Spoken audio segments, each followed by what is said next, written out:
Today I'm taking a ride across to Martinez, which is in the northern suburbs of Buenos Aires, not far from where I live in La Lucila.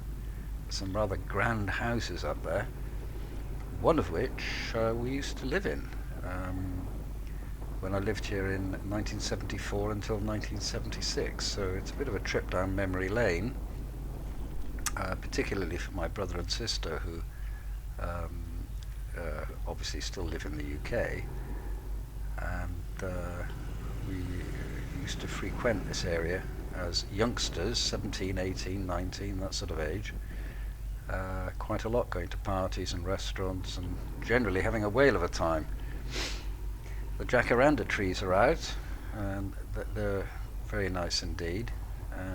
This is Avenida Libertador, which runs, well, practically all the way to Tigre, in fact.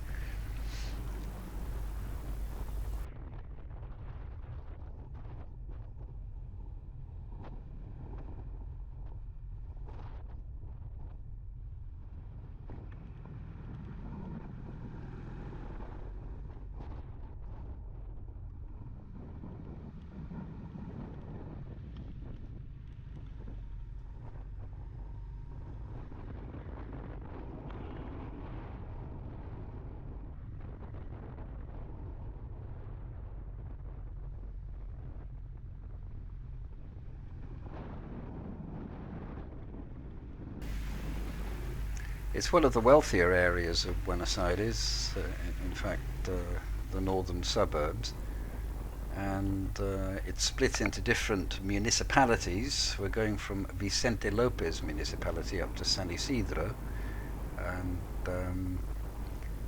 as you can see, it's quite a well-developed area, and a lot of building work going on.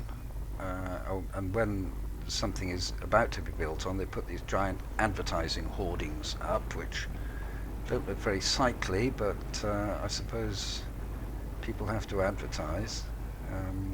Anyway, we're coming up to Avenida Alvear, which is the main road into Martinez itself, which is in itself quite plush.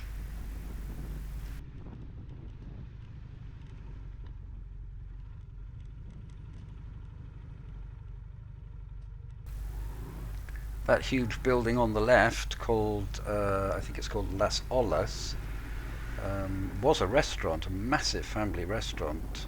It closed about a year or so ago, and from what I heard, the one of the owners of it was convicted of some heinous murder quite a few years ago. Whether that's got anything to do with the restaurant closing down, I don't know, but it always looked very busy, but now it's completely empty.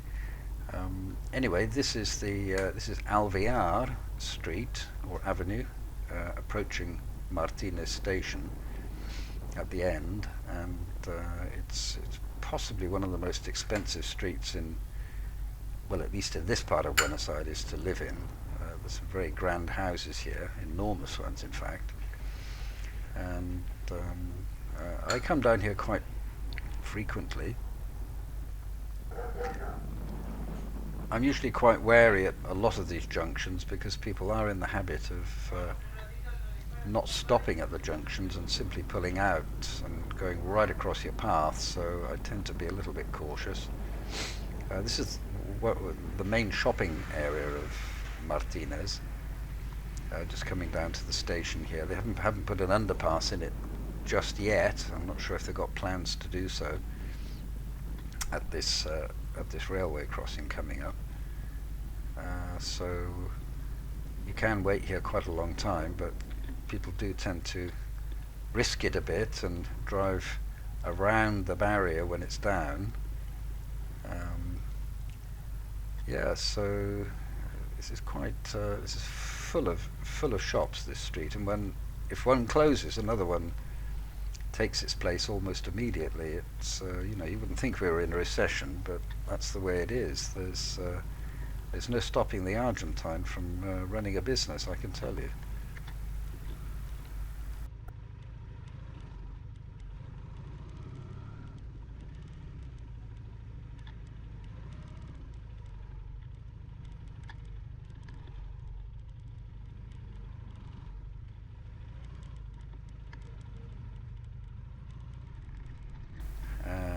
because I need to go back on myself and go in the other direction to get across the railway line. These cobbled streets are very quaint and everything, but actually when you're on a bike they can get a little bit uncomfortable, particularly on my back, which is why I have that sheepskin and some foam padding underneath to act as a shock absorber. But on the left, that was the English Evangelical Church, and we're just going down a street called Sarmiento, which is approaching another street called Las Heras, and actually at that junction, Las Heras and Sarmiento is where we used to live. And many a time I can remember walking down this street at 7 or 8 in the morning on a Sunday morning, having come back from several parties, and hearing the birds singing and smelling the orange blossom on the trees, and later on smelling the chorizos cooking on the barbecue. It was quite a time, partying nearly every night. But I suppose when you're 17 or 18, you can cope with that sort of lifestyle, and we certainly did. Yes, we're not very far from the house now. It's quite a big, imposing house, which took up almost half a block, which is quite considerable when you think how big an actual block is.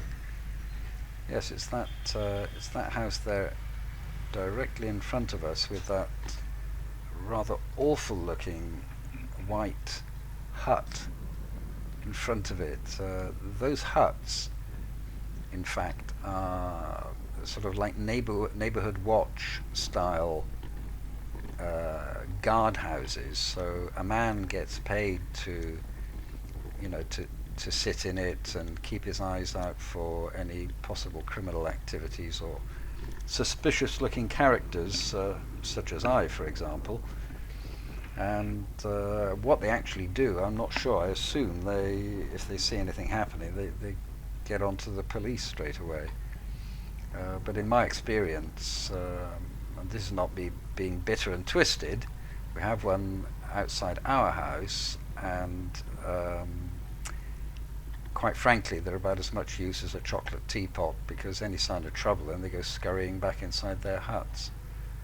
Here's a photograph of what the street used to look like in 1976, and here's another shot of the garden and swimming pool, which I took from the upstairs attic. We lived in Buenos Aires from October 74 till November 1976, and in March 1976 there was the military coup d'etat, and it was a very dangerous time for everybody.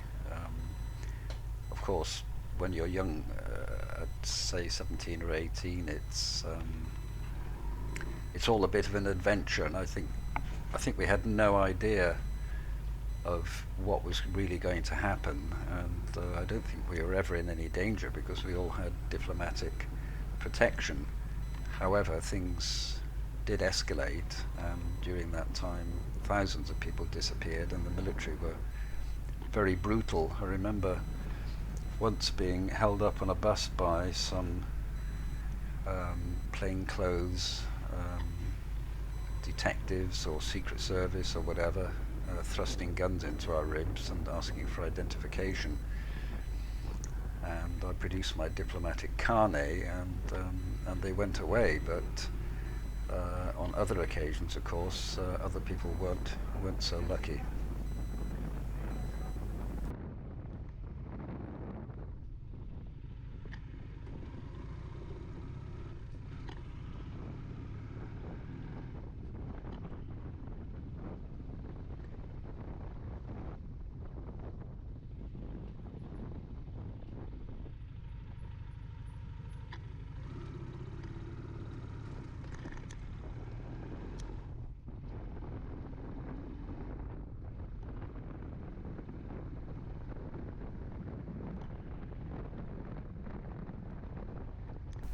So here I'm continuing our ride through the suburbs of Martinez, and as you can see there are all kinds of styles of houses, colonial style houses, one or two ultra modern houses, and some very grand buildings that you might expect to see in a plush neighborhood in, say, Hollywood or something like that.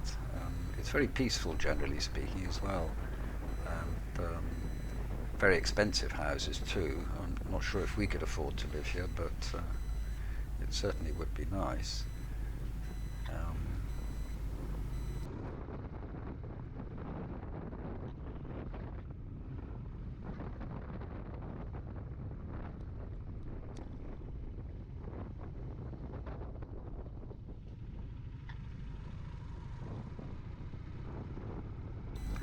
Thanks for joining me on this glimpse of the suburbs of Buenos Aires, Martinez that is.